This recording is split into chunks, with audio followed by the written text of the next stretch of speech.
अण्णाभाऊ साठेंच्या एकूण सगळ्या साहित्य संपदेमध्ये फकीरा ही कादंबरी अत्यंत महान कलाकृती आहे आणि ही कादंबरी अण्णाभाऊंनी डॉक्टर बाबासाहेब आंबेडकरांच्या झुंजार लेखणीला अर्पण केलेली आहे।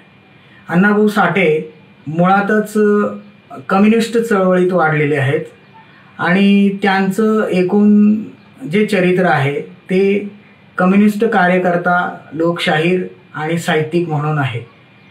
परंतु वर्गीय चळवळीत वाढत असताना त्याच काळात त्यांच्यासमोर डॉक्टर बाबासाहेब आंबेडकरांची जाती अंताची चळवळ समांतरपणे सुरू होती आणि या चळवळीचं अण्णाभाऊंना महत्त्व कळालेलं होतं आणि या दोन्ही चळवळी, वर्गीय आणि आंबेडकरी चळवळी, या एकत्रित याव्या आणि भारतातल्या वर्ग आणि जातीच्या मुक्तीची प्रश्न सोडवण्यासाठी काही एक मार्ग निघावा या एका भूमिकेतनं अण्णाभाऊ साठे यांनी बाबासाहेब आंबेडकरांच्या महापरिनिर्वाणानंतर जी कादंबरी लिहिली ती अर्थात फकीरा, आणि ही फकीरा प्रकाशित झाली 1959च्या दरम्यान आणि तिची अर्पण पत्रिका ही बाबासाहेब आंबेडकरांना त्यांनी अर्पण केलेली आहे। या कादंबरीच्या निमित्ताने अनेक असे वाद जन्मालाही आले की अण्णाभाऊंना एका बाजूला टोकाला जाऊन आंबेडकरी लेखक किंवा दुसऱ्या टोकाला जाऊन ते वर्गवादी किंवा कम्युनिस्ट लेखक, अशा दोन्ही टोकांमध्ये अण्णाभाऊंना पाहिलं जात आहे आणि साहित्यामध्ये तशा चर्चाही झडत आहेत। परंतु या कादंबरीचं एक अनन्यसाधारण असं महत्त्व आहे आणि ही कादंबरी की वर्ग आणि जाती या महत्त्वाच्या सामाजिक वास्तवाला ती भिडते। या कादंबरीचा जो नायक आहे फकीरा, तो अर्थात अण्णाभाऊ साठेंचा नात्याने मामा आहे, म्हणजे आईचा भाऊ आहे तो। आणि कादंबरीचा नायक किंवा कादंबरीचं एकूण सगळं जे काही आकृतिबंध आणि त्याच्यामधली एकूण सगळी कथानकं जर म्हटली तर ती कादंबरी म्हणून अर्थात कल्पित म्हणून बघितली जातात, पण ती कल्पित नाहीत, तर ती वास्तवात घडलेली आहेत आणि तो इतिहास आहे आणि फकीरा नावाचा हा महानायक होऊन गेला आहे याबद्दलचे देखील कादंबरीच्या अंगाने मांडणी केलेली आहे। मुख्य प्रश्न हा देखील आता ह्या काळात विचारला जाऊ शकतो की जे आज अण्णाभाऊ साठेंचं हे जन्मशताब्दी वर्ष आहे आणि त्यानिमित्ताने ही चर्चा करताना आपल्याला हे बघता येईल की फकीरा नावाचा हा जो कोणी बंडखोर महानायक आहे तो वाटेगावच्या, सांगली जिल्ह्यातल्या वाटेगावच्या एका छोट्या खेड्यामध्ये, जे खेडं अर्थातच एका अर्थानं दोन नद्यांच्या संगमामधल्या खोऱ्यात आहे, कृष्णा आणि वारणा, आणि वारणा आणि कृष्णाच्या खोऱ्यामधला हा एक इंग्लिश संज्ञेप्रमाणे म्हणायचं जर झालं तर रॉबिनहूड या अर्थानं बघितला जातो। आणि त्याचबरोबर साहित्यामध्ये ज्या चर्चा होतात की फकीरा एकाच वेळी जातीव्यवस्थेच्या विरुद्ध लढताना दिसतो आणि त्याचबरोबर त्या काळामध्ये म्हणजे 19व्या शतकाच्या संधी कालामध्ये फकीराचा हा जीवन कालखंड आहे। त्या कालखंडामधली जी काही एक ब्रिटिश सत्तेची पार्श्वभूमी आहे, अर्थातच वासातिक सत्ता आहे आणि ह्या ब्रिटिश साम्राज्यशाहीशी सुद्धा फकीरा लढताना दिसतो। जे काही साहित्यातली समीक्षा करण्यात आलेली विशेषतः फकीराच्या निमित्ताने, त्याच्यामध्ये विशेषतः उल्लेख जर करायचा झाला तर ते मधुकर वाकोडे एक आहेत, त्यानंतर शरद पाटील आहेत आणि अनेक असे मान्यवर आहेत की ज्यांनी फकीरा या कादंबरीला केंद्र करून अण्णाभाऊ साठेंच्या या एकूण वैचारिक दिशेचा आणि एकूण साहित्याच्या वैचारिकतेचा शोध घेण्याचा प्रयत्न केलेला आहे। मुद्दा असा आहे की मधुकर वाकोडेंच्या एका लेखामध्ये असं म्हटलेलं आहे की फकीरा ही कादंबरी जेव्हा आपण वाचतो तेव्हा ती आपल्याला भारावून टाकते। तिच्यामध्ये एकाच वेळी ग्रामीण आणि दलित जीवनाचा आविष्कार घडताना दिसतो। दलित जाणीव जिच्यामधली वेदना आहे आणि विद्रोह आहे हे सुद्धा त्याच्यामध्ये दिसतं.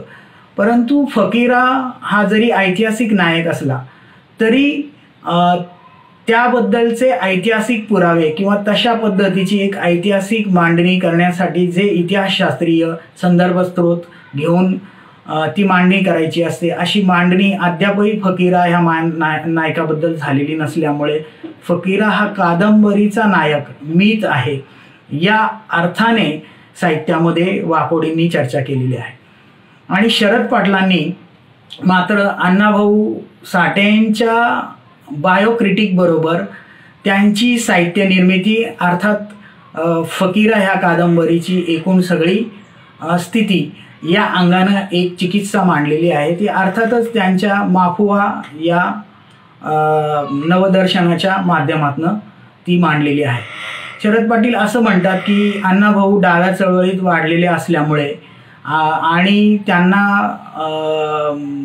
एकूण त्यांचं जीवन हे जाती व्यवस्थेत गेलेलं असल्यामुळे त्यांच्या निर्मितीमध्ये जात आणि वर्गाचा पेच निर्माण झालेला आहे. त्याच्यामुळे फकीरामध्ये टोकदार असं जातीय वास्तव प्रकटताना दिसत नाही आणि मग ते थोडे वर्गीय अंगाने फकीराची मांडणी करतात. असा अर्थाचा एक लेख शरद पाटील यांनी फार पूर्वी लिहिलेला होता आणि त्यानंतर त्यांनी त्या लेखाला नकारात्मक संबोधत नंतरच्या कालखंडामध्ये आपण विधायक मांडणी करत आहोत असं म्हणून त्यांनी एक मांडणी केली आणि त्यांनी सांगितलं की फकीरा हा त्या काळातील दलित किंवा पूर्वास्पृश्य जाणीवेचा हा बंडखोर नायक आहे आणि तो जाती व्यवस्थेच्या विरोधात लढतो. अर्थात दलित जाती ज्या अस्पृश्य जाती आहे पूर्वीच्या त्या गावकुसाच्या बाहेर राहतात आणि त्यांच्याकडे कुठल्याही प्रकारची संपत्ती जमीन नसल्यामुळे जी जाती व्यवस्थेने त्यांना अधन ठेवलेलं आहे अशा अवस्थेमध्ये त्यांची एक वर्गीय स्थिती पण निर्माण होते. अर्थात ते शेतमजूर निम्न वर्ग पण बनतात आणि निम्न जाती पण बनतात आणि ह्या वर्ग जातीचा असा एक आकृतिबंध तयार झाल्यामुळे फकीरा या वर्ग जातीच्या निम्न तबक्यातला महानायक म्हणून पुढे येतो असं त्यांच्या मांडणीतनं त्यांनी पुढे व्यक्त केलेला आहे. मुद्दा हा आहे की फकीरा हा जो महानायक आहे त्याचं जे वास्तव आहे ते अर्थात दलित जाणीवेच्या अंगानं प्रकट होतं का याच्यावर खूप घमासाम चर्चा झालेली आहे. म्हणजे ज्या पद्धतीनं डॉक्टर बाबासाहेब आंबेडकरांच्या महापरिनिर्वाणानंतर दलित साहित्याची निर्मिती झाली आणि दलित साहित्यामध्ये विद्रोह, नकार आणि वेदना यांचा आविष्कार झाला, या सगळ्या मूल्यांचा आविष्कार एका अर्थानं फकीरामध्ये होता. परंतु फकीरामध्ये जी दलित साहित्यामध्ये केंद्रीभूत असणारी जी आंबेडकरी जाणीव आहे ती मोठ्या प्रमाणामध्ये दिसत नाही जाती व्यवस्थेच्या विरोधात लढताना. त्यामुळं फकीरा हा आपल्या जमातीचा एक नेता म्हणून जुलूम करणारी सत्ता, त्या काळातली इंग्रजी सत्ता, तिच्या विरुद्ध लढताना असं एक कादंबरीतनं तिचं एक कथानक स्वरूप उभं राहतं. हे आपण बारकाईनं बघितलं पाहिजे. दुसरा मुद्दा याच्यामध्ये हा देखील अधोरेखित करायला पाहिजे, तो पश्चिम महाराष्ट्रात विशेषतः दक्षिण पश्चिम महाराष्ट्राच्या ह्या पट्ट्यामध्ये अनेक प्रकारचे असे जे काही विद्रोह झाले त्याच्यामध्ये फकीरा असेल आणि त्याचबरोबर सत्तू भोसले असेल. सत्तू भोसलेंवर देखील अण्णाभाऊ साठेंनी जी कादंबरी लिहिलेली आहे ती वारणेचा वाघ, आणि वारणेच्या खोऱ्यामध्ये दुसरा हा जो महानायक आहे तो आहे सत्तू भोसले. साधारण 1940च्या दरम्यान सत्तू भोसलेला इंग्रज सरकारनं फासावर दिलेलं आहे पकडून. सत्तू भोसले जो आहे तो ऐतिहासिक पुरुष आहे आणि सत्तू भोसले हा गरीब मराठा कुटुंबात, शेतकरी कुटुंबात जन्माला आलेला एक बंडखोर तरुण होता. काही काळ त्याने लष्करात नोकरी केलेली होती आणि ज्या वेळेस तो गावाकडे परत आला त्यावेळेस त्याला त्या गावामध्ये कुमज नावाचं गाव आहे, त्या गावामध्ये एक चौगुला गाव पाटील एका दलित स्त्रीला, महार गर्भवती तरुण स्त्रीला मारहाण करत, अत्यंत वाईट पद्धतीनं मारहाण करताना दिसतो. आणि त्याच्यामुळे हा सत्तू भोसले चिडला आणि त्यानं त्या गाव चौगुल्याला सांगितलं की तू अशा पद्धतीनं ह्या स्त्रीवर अत्याचार करू नको. परंतु त्या चौगुल्याने त्याचं म्हणणं ऐकून घेतलं नाही आणि उर्मटपणे मगरुरीने त्याला उत्तर दिलं. आणि त्यामुळे चिडून जाऊन सत्तू भोसले सारख्या बंडखोर नायकाने कुऱ्हाड घेऊन चौगुल्याचा खून केला आणि त्यानंतर तो जंगलात पळून गेला. तिथून सत्तू भोसलेने नंतर स्वतःची एक टोळी तयार केली. ब्रिटिश रेकॉर्डमध्ये सत्तू भोसले हा फरारी दरोडेखोर मानला जातो. परंतु दक्षिण पश्चिम महाराष्ट्राच्या ह्या वारण्याच्या खोऱ्यामध्ये सत्तू भोसले हा एक बंडखोर नायक आहे, फरारी बंडखोर नायक आहे. आणि लोकप्रिय ज्याला पॉप्युलर संस्कृती म्हणतो त्याच्यामध्ये तमाशा असेल, लोककथा असतील, गाणी असतील, याच्यामध्ये सत्तू भोसलेचं एक वर्णन येतं. या सत्तू भोसलेवर अण्णाभाऊ साठेंनी कादंबरी लिहिली. सत्तू भोसलेची ऐतिहासिकता अशी आहे की सत्तू भोसले चा एक महत्त्वाचा संदर्भ भाऊराव पाटलांच्या जीवनामध्ये येतो. भाऊराव पाटलांच्या जीवनावर फुले आणि शाहू महाराजांचा प्रभाव आहे. परंतु ते लहान असताना जेव्हा सांगलीच्या ह्या वारण्याच्या खोऱ्यामध्ये वाढत होते तेव्हा ते लहानपणी सत्तू भोसलेला मामा म्हणत आणि त्याच्या अंगाखांद्यावर ते खेळलेले होते. आणि नंतर पुढे जेव्हा भाऊराव पाटलांचं चरित्र लिहिलं गेलं तेव्हा भाऊराव पाटलांनी त्या चरित्रामध्ये असं सांगितलं की मला बंडखोरीची पहिली प्रेरणा ही सत्तू भोसल्यांकडनं मिळाली.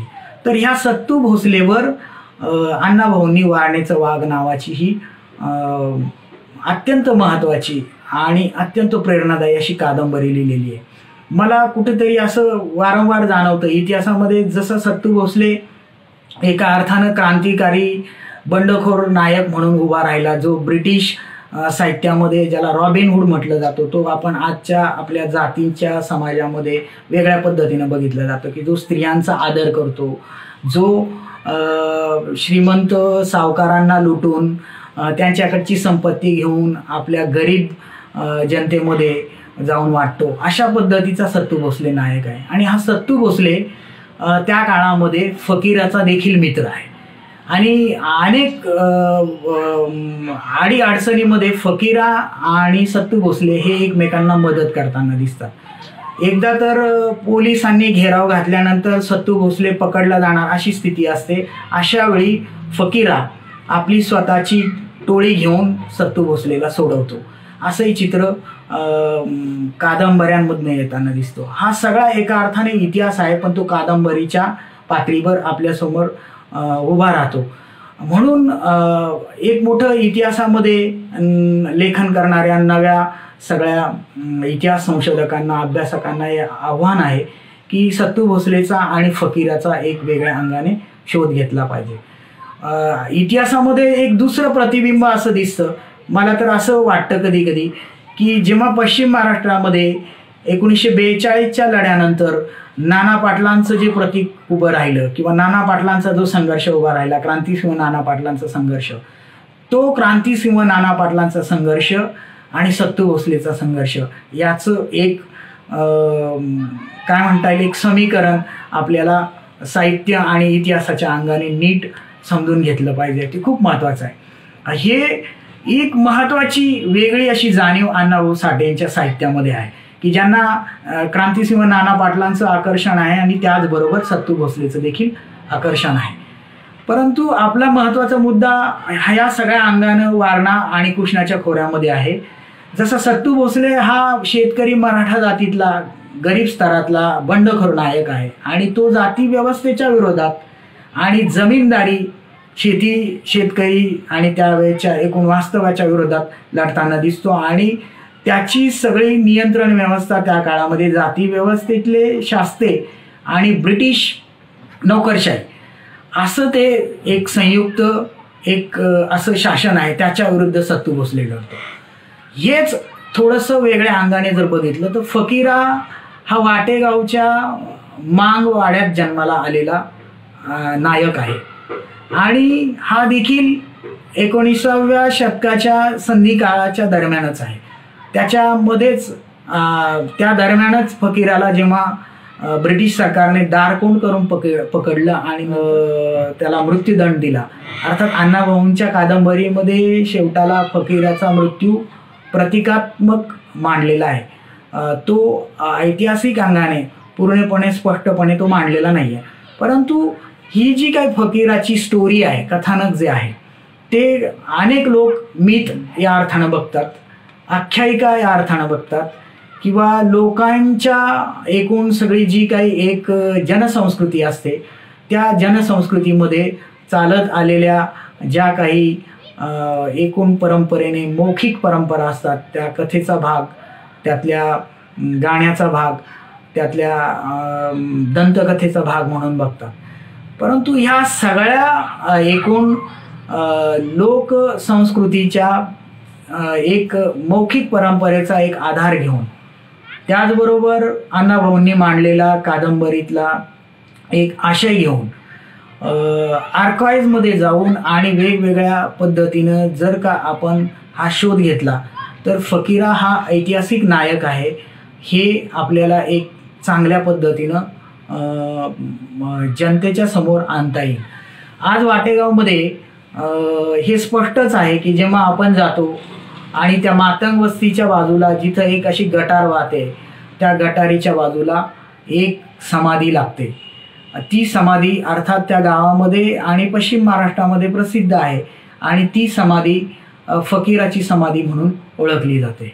फकीरा हा असा नायक आहे की त्या कादंबरीमध्ये एक आपण जर का त्याचं कथासूत्र लक्षात घेतलं तर त्याच्यामध्ये एक प्रकारची पारंपरिकता आहे जी ग्रामीण आणि दलित साहित्यांना जोडणारा असा एक दुवा आहे की ज्याच्याकडं दलित साहित्यानं जाती व्यवस्थेच्या ग्रामीण आणि कृषी संस्कृतीच्या अंगानं जी काही संस्कृती आहे, परंपरा आहे, सण आहे, याच्याकडं एक बुद्धिवादी नकारात्मक दृष्टीनं बघितलेलं आहे. त्याच्यापेक्षा वेगळ्या दृष्टीनं बघायला पाहिजे असं हे अण्णाभाऊंचं एक कादंबरीतनं काहीतरी एक म्हणणं पुढे येताना दिसतं. कारण शिगाव आणि कासेगाव आजचं जे आहे आणि त्याच्याजवळ असलेले वाटेगाव, या दोन गावांमधला जो संघर्ष आहे तो अर्थातच जोगिनीच्या यात्रेच्या संदर्भातला आहे. आणि फकीराचा बाप जो आहे रानोजी मांग, तो त्या जोगिनी पळवल्यानंतर शिगावचा जो कोणी बापूक होत आहे तो रानोजी मांगाला नियम तोडून मारतो.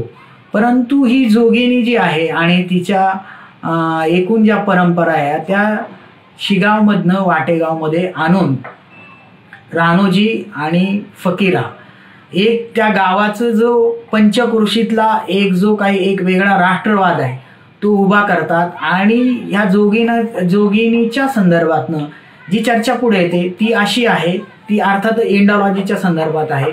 असं म्हटलं जातं की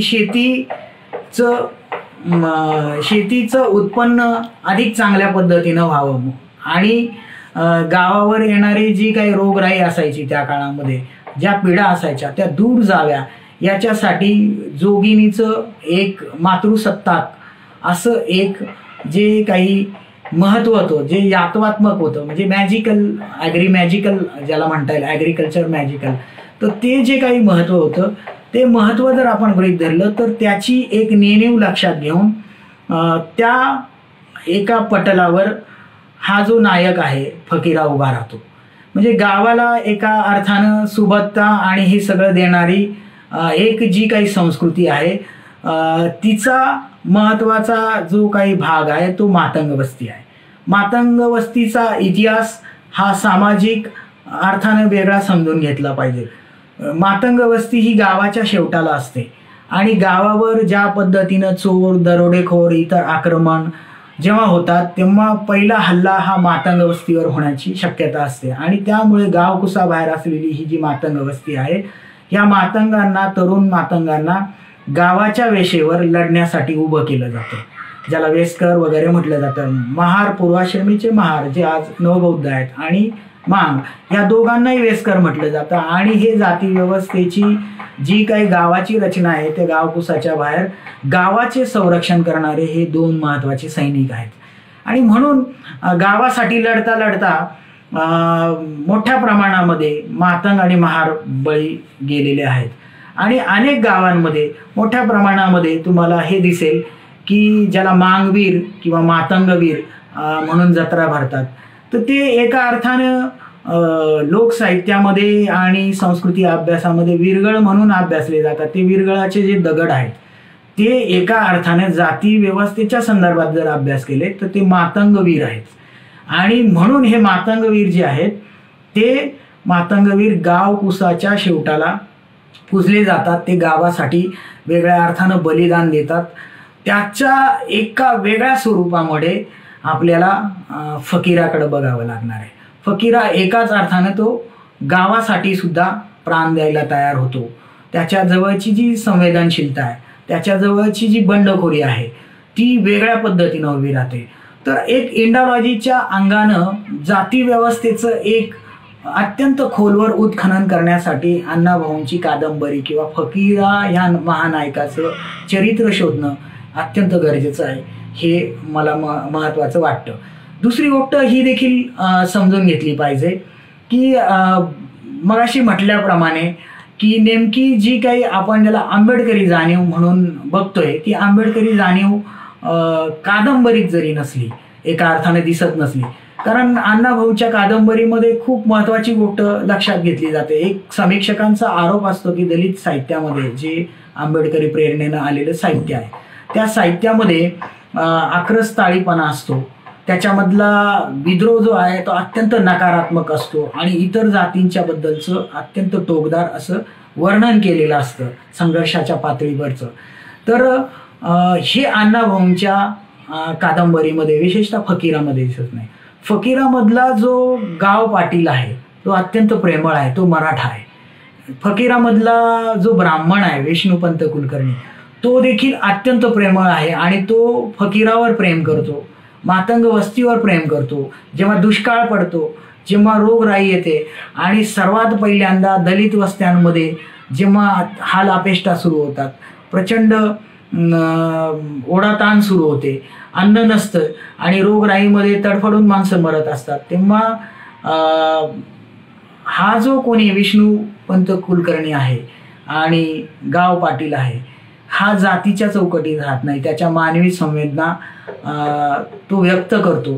तर हे एक अत्यंत विधायक असं चित्रण अण्णाभाऊच्या कादंबऱ्यांमध्ये विशेषतः फकीरामध्ये बघायला मिळतं. आणि फकीराला जीव लावणारे जसे मातंग, दलित आणि आजूबाजूचे कोणी लोक आहेत, त्याचबरोबर वरच्या थरातले विशेषतः ब्राह्मण जातीतले कुलकर्णी असतील किंवा गाव पाटील असतील, हे देखील फकीरावर प्रेम करतात. हे एक विधायक चित्र. आणि त्याचबरोबर सवर्ण जाती ज्या आहेत, ज्या दलित जातींचा कसा दुस्वास करतात, वैर कसं बाळगतात, याचं एक आणखी वेगळं चित्र फकीरामध्ये अण्णाभाऊ मांडताना दिसतात. त्यामुळे फकीरा ही कादंबरी एकाच वेळी जी खरं वर्गीय लढ्यांच्या चळवळीमध्ये अण्णाभाऊ वाढलेले असताना एक वेगळ्या अंगानं अण्णाभाऊ कळत न कळत आणि जाणीवपूर्वक दोन्ही अंगाने त्या कादंबरीची मांडणी करताना दिसतात. आणि एक वेगळा फकीरा आणि त्याचं जीवनचरित्र, त्याची बंडखोरी, त्याचा शोकांत असा एक मोठा पट कादंबरीच्या निमित्तानं उभा राहतो. अर्थात हा सामाजिक इतिहास आहे, एका नायकाच्या माध्यमातून घेतलेला.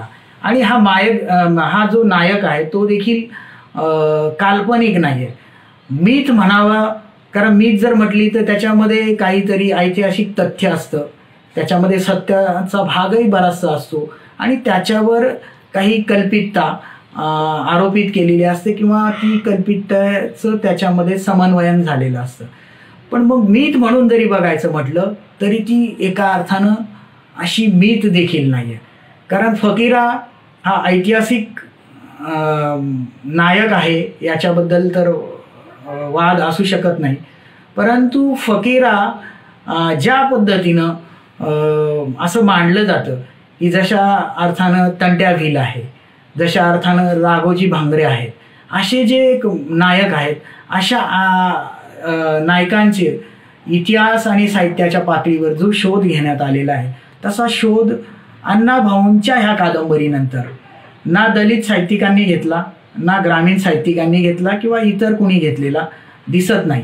त्याच्यामुळं आत्ताच्या कालखंडामध्ये ही सर्वात महत्त्वाची गोष्ट आहे की फकीरा एक वेगळ्या पद्धतीनं आपल्याला शोध घ्यायला हवा आणि फकीराचं ऐतिहासिक वास्तव प्रथम आपल्याला शोधून काढायला पाहिजे.